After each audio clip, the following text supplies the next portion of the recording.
Hey there, today I'm diving into one of the most fascinating economic shifts in modern history, the abandonment of the gold standard.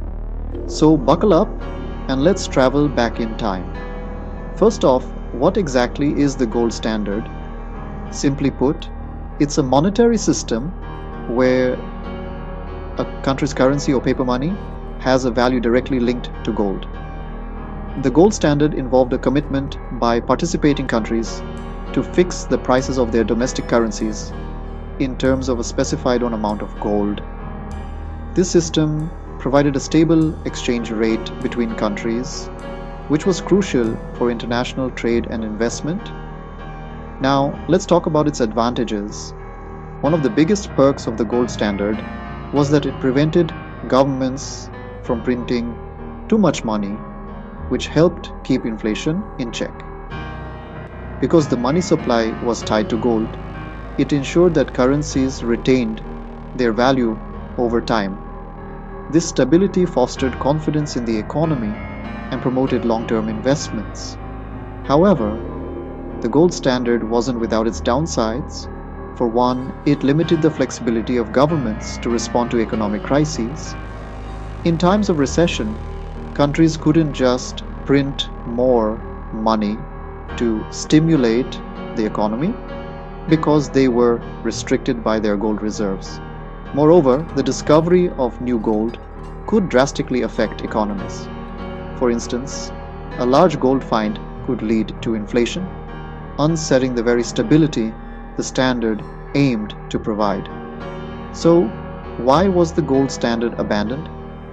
The story is rooted in the early 20th century.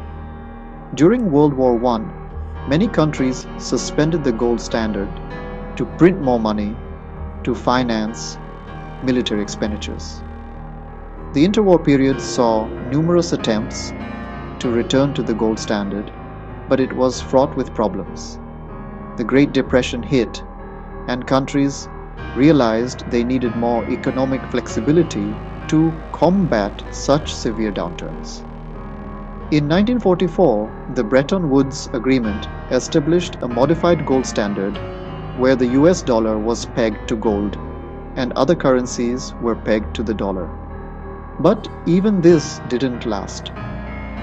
By the 1970s, the US faced massive deficits and inflation. In 1971, President Richard Nixon ended the dollar's convertibility to gold, effectively dismantling the Bretton Woods system. This event marked the final nail in the coffin for the gold standard.